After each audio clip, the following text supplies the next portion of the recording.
ಎಷ್ಟು ಜನ ಅದರಲ್ಲಿ ಸತ್ತಿರ್ತಕ್ಕಂಥದ್ದು? ಒಬ್ರೇನಾ?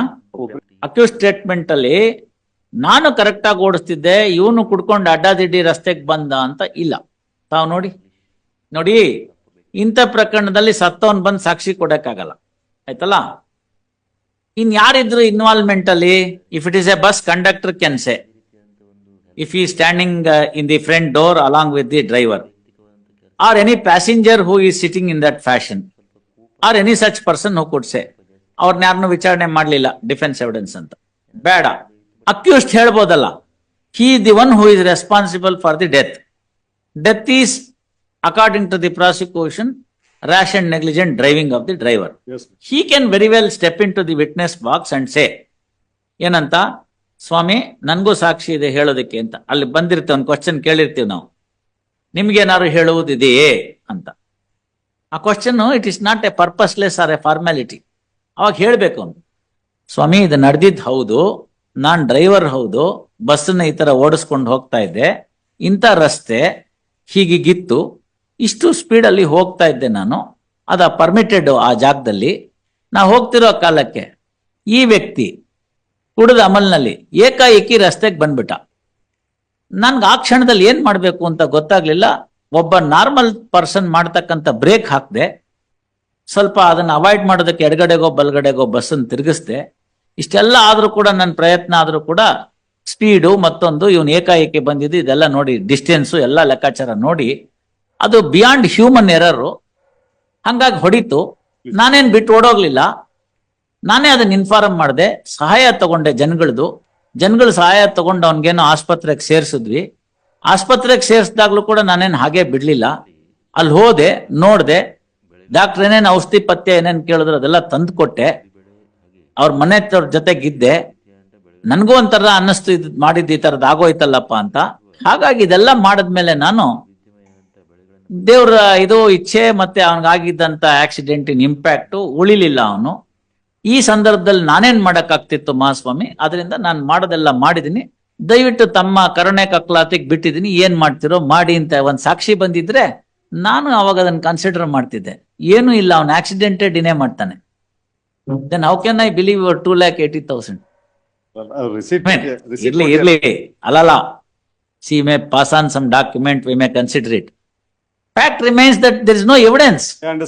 ನಮ್ ಗಮನಕ್ಕೆ ಬರ್ಬೇಕಲ್ಲ. ಸ್ವತಂತ್ರ ಕುಮಾರ್ ಸಾಹೇಬ್ರು ಅದನ್ನೇ ಬರೀತಾರಲ್ಲಿ, it is not an empty formality, it has to serve to purpose. Prosecution ಅವರು ಮಾಡಿರ್ತಕ್ಕಂಥ ನಿಮ್ಮ ಮೇಲೆ ಗುರುತರವಾದ ಆರೋಪ, ಆ ಆರೋಪಕ್ಕೆ ಪೂರಕವಾದ ಸಾಕ್ಷಿನ ಆರೋಪಿ ಗಮನಕ್ಕೆ ತರ್ತಾರೆ. ನೋಡಿ, ಇಂಥ ಸಾಕ್ಷಿ ಹಿಂಗೆ ಹೇಳ್ತಾನೆ, ಇಂಥ ಸಾಕ್ಷಿ ನಿಮ್ ವಿರುದ್ಧ ಹಿಂಗೆ ಹೇಳ್ತಾನೆ, ಇಂಥ ಸಾಕ್ಷಿ ನಿಮ್ ವಿರುದ್ಧ ಹಿಂಗೆ ಹೇಳ್ತಾನೆ, ಇದಕ್ಕೆ ನಿಮ್ ಸಮಜಾಯಿಷಿ ಏನು ಅಂತ. ಅದನ್ನ ಹೇಳಲಿಲ್ಲ ಅವನು, ಪುಣ್ಯಾತ್ಮ, ಎಲ್ಲಾ ಸುಳ್ಳು ಅಂದ. ಆಯ್ತಾ? ಎರಡನೇದು ಕೊನೆ ಕ್ವಶನ್ ಇರುತ್ತೆ, ಲಾಸ್ಟ್ ಬಟ್ ಒನ್, ನಿಮ್ಗೆ ಹೇಳುವುದಾದ್ರೂ ಏನಾದ್ರು ಇದೆಯಾ, ನೀವು ಸಾಕ್ಷಿ ಮಾಡಿಸ್ತೀರಾ ಅಂತ. ಇದಲ್ದಲ್ನೇ ಇನ್ನೊಂದು ಪಾಯಿಂಟ್ ಇದೆ, 313 ಸಬ್ ಕ್ಲಾಸ್ 4 ಅಂತ. ಗೊತ್ತಾಯ್ತಲ್ಲ? ಕಕ್ಷಿಗಾರ ಹೆಬ್ಬೆಟ್ ಗಿರಾಕಿ ಅಂತ ತಿಳ್ಕೊಳ್ಳೋಣ, ಹೆಬ್ಬೆಟ್ ಗಿರಾಕಿ ಅಂತ ತಿಳ್ಕೊಳ್ಳೋಣ. ಲಾಯರ್ ಇದ್ರಲ್ಲ ಅವ್ರಿಗೊಬ್ರು, LLB ಮಾಡಿರೋರು, ಅವ್ರು ಬರ್ಸಾಕ್ಬೋದಾಗಿತ್ತಲ್ಲ ಅಚ್ಚುಕಟ್ಟ ಕನ್ನಡದಲ್ಲೋ ಇಂಗ್ಲಿಷಲ್ಲೋ ಬರ್ಸಾಕಿದ್ರೆ ರಿಟರ್ನ್ ಸಬ್ಮಿಷನ್ ನಮ್ಮ ಮುಂದೆ ಇರ್ತಿತ್ತು, ಅದನ್ನ ಕನ್ಸಿಡರ್ ಮಾಡಿ ಒಂದು ಜಜ್ಮೆಂಟ್ ಬರೆಯಕ್ಕೆ ಅನುಕೂಲ ಆಗ್ತಿತ್ತು. ಏನೂ ಇಲ್ಲ, ಏನೇನೂ ಇಲ್ಲ. ಹೋಗ್ಲಿ, ನಿಮ್ಮ ಅಷ್ಟೆಲ್ಲ ಹೇಳ್ದಂತ ನೀವು ಸದ್ಗುಣ ಸಂಪನ್ನರ ಅಂದ್ರೆ ನೀವೇನ್ ಕಂಪ್ಲೇನೆಂಟ್ ಅಲ್ಲ. ನೀವ್ ಹೇಳಿದ್ರಲ್ಲ ಸರ್ ನಾನೆಲ್ಲ ದುಡ್ಡೆಲ್ಲ ಖರ್ಚು ಮಾಡಿದೆ ಅಂತ. You are not the person who complaint to the police. Eshwar is the person who has complaint. Yes sir, he is the complainant. See, ಇದ್ರೆಲ್ಲ ಇಂಟ್ರೆಸ್ಟೆಡ್ನೆಸ್ ಎಲ್ಲ ಹೋಗ್ಬಿಡುತ್ತೆ. ಯಾರು ಯಾರನ್ನು ಕೊಲೆ ಮಾಡ್ಬೇಕು ಅಂತ ಆಗಿದ್ದಲ್ಲ ಇದು ಆಕ್ಸಿಡೆಂಟ್ ಅಂದ್ರೆ ಅಪಘಾತ, ಅಲ್ಲಿ ಇಂಟೆನ್ಷನ್ ಇರೋದಿಲ್ಲ. ಅದಕ್ಕೆ 2 ವರ್ಷ ಶಿಕ್ಷೆ 304A. ಅಲ್ಲೂ ನರಹತ್ಯೆಯೇ. ಒಂದು ಪಿರಮಿಡ್ ಗೊತ್ತಾಯ್ತಲ್ಲ, ಪಿರಮಿಡ್ ಅಂತ ಇಟ್ಕೊಳ್ಳಿ. ಪಿರಮಿಡ್ ಬೇಸು ಹುಟ್ಟಿದವರೆಲ್ಲ ಸಾಯ್ಬೇಕು ಅಂತ, ನ್ಯಾಚುರಲ್ ಡೆತ್ ಅನ್ನೋದು pyramid base. Next stage is ಆಕಸ್ಮಿಕವಾಗಿ ಅಪಘಾತದ ಮರಣ. ಅದು ಸ್ವಲ್ಪ ಎಡಗಡೆ ನೋಡಿ, ಸ್ವಲ್ಪ ಚಿಕ್ಕದಾಯ್ತು, ಗೊತ್ತಾಯ್ತಲ್ಲ. ಇದರಲ್ಲಿ ಮನುಷ್ಯನ ಸಾವಿದೆ, ನರಹತ್ಯೆ ಇದೆ, ಆದ್ರೆ ಅದರಲ್ಲಿ ಯಾವುದೇ ರೀತಿಯಾದ ಉದ್ದೇಶಪೂರ್ವಕವಾದಲ್ಲ. ಅದು ನೆಕ್ಸ್ಟ್. ಅದರ ನೆಕ್ಸ್ಟ್ ಏನಾಗುತ್ತೆ ಅಂತಂದ್ರೆ ನನ್ನ ಸಾವನ್ನ ನಾನೇ ಮಾಡ್ಕೊಳ್ತಕ್ಕಂಥದ್ದು, ಆತ್ಮಹತ್ಯೆ. ಅದಕ್ಕೆ ಯಾರು ಪ್ರೇರಣೆ ಕೊಟ್ಟಿದ್ರೆ ಅದಕ್ಕೆ ಶಿಕ್ಷೆ ಇದೆ, ಪ್ರಚೋದನೆ, ಪ್ರೇರಣೆ. ಅದು ಇನ್ ಸ್ವಲ್ಪ ಮೇಲಕ್ಕೆ ಬಂತು. ಅದಾದ್ಮೇಲಿಂದ ಏನ್ ಬಂತು? ನನ್ ಪಾಡಿಗೆ ನಾನು ಕೆಲಸ ಮಾಡ್ತಾ ಇದ್ದೆ ಸರ್, ಏನೋ ಕಬ್ಬನ್ ಕತ್ತರಿಸ್ತಾ ಇದ್ದೆ, ಅವ್ನ ಯಾವನ ಬಗ್ದ ನಿಂಗೆ ತಲೆ ಹಾಕ್ಬಿಟ್ಟ, ಲಪಕ್ಕಂತ ತಲೆ ಹೋಗ್ಬಿಡ್ತು. 304 ಪಾರ್ಟ್ 1 ಪಾರ್ಟ್ 2. ಪಾರ್ಟ್ 1 ಯಾವಾಗ ಬರುತ್ತೆ ಅಂತಂದ್ರೆ ಇಂಟೆನ್ಷನ್ ಇರಬೇಕು, ನಾಲೆಡ್ಜು ಇರಬೇಕು. ಇಂಟೆನ್ಷನ್ ಇಲ್ದಲ್ನೆ ಕೇವಲ ನಾಲೆಡ್ಜು, ಅವಾಗ ಪಾರ್ಟ್ 2. ಪಾರ್ಟ್ 2 ನಲ್ಲಿ ನೋಡಿ, ಪಾರ್ಟ್ 2 ನಲ್ಲಿ ನೋಡಿ ಏನಂತ ಇದೆ ಅಂತ. ಇಂಪ್ರಿಸನ್ಮೆಂಟ್ ಆರ್ ಫೈನ್ ಅಂತಿದೆ. 50 ರೂಪಾಯಿ ಯಾಕೆ ಬಿಟ್ಬಿಡ್ಬೋದು, 50 ರೂಪಾಯಿ ಯಾಕೆ ಬಿಟ್ಬಿಡ್ಬೋದು ಪಾರ್ಟ್ 2 ನಲ್ಲಿ. ಪಾರ್ಟ್ 1 ಬಂದ್ರೆ ಅಲ್ಲ, ಆಂಡ್ ಅಂತಿದೆ. You look at it, you will come to know. 304 part 1 ನಲ್ಲಿ ಆಂಡ್ ಅಂತಿದೆ, ಸೆಂಟೆನ್ಸ್ ಇದೆ ಮಿನಿಮಮ್. ಸೊ ನಿಮಗೆ ಪಾರ್ಟ್ 1 ಪಾರ್ಟ್ 2 ವ್ಯತ್ಯಾಸ ಗೊತ್ತಾಯ್ತು. ನೆಕ್ಸ್ಟ್ ಏನು? ನರಹತ್ಯೆ ಇದೆ, ಉದ್ದೇಶಪೂರ್ವಕವಾಗಿ ಮಾಡಿದಂಥದ್ದು. Tip of the pyramid. Tip of the pyramid ಕೊಲೆ, ನ್ಯಾಚುರಲ್ ಸಾವು, ಬೇಸು. ಇದ್ರ ಮಧ್ಯೆ ಆಗ್ತಕ್ಕಂಥ ಎಲ್ಲ ಸಾವುಗೂ ಶಿಕ್ಷೆ ಪ್ರಮಾಣ ವೇರಿ ಆಗ್ತಾ ಹೋಗುತ್ತೆ. So 304A is next only to the base. ನಾವು ಬರೇ ಆಕ್ಸಿಡೆಂಟ್ ಅಂತ, ಅಪಘಾತ ಅಂದ್ರೆ ಕೇವಲ ರೋಡ್ ಟ್ರಾಫಿಕ್ ಆಕ್ಸಿಡೆಂಟ್ ಅಂತ ತಿಳ್ಕೊತೀವಿ, ಅಲ್ಲ. ಹಲವಾರು ತರ ಇದೆ. ಉದಾಹರಣೆಗಳಲ್ಲಿ ಉಪಹಾರ ಸಿನಿಮಾ ಅಂತ ಡೆಲ್ಲಿದು, ಫೈರ್ ರಿಕ್ವೈರ್ಮೆಂಟ್ಸ್ ಇತ್ತು, ಫಾಲೋ ಮಾಡಿರ್ಲಿಲ್ಲ, ಅದು ಹೋಗುತ್ತೆ. ಬೋಟು, ಎಲೆಕ್ಟ್ರಿಕೇಶನ್, ಹಲವು ವಿಚಾರಗಳಿದೆ. Negligence is not that.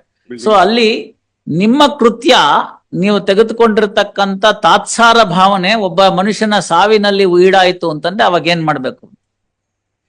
Such level of the requirement that you are vigilant which you fail to take it.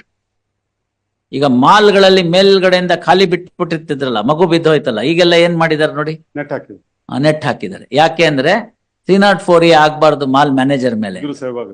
ಯಾಕೆಂದ್ರೆ ಮಗು ಆಡ್ತಾ ಆಡ್ತಾ ಕಡೆ ಬಂದ್ಬಿಡುತ್ತೆ.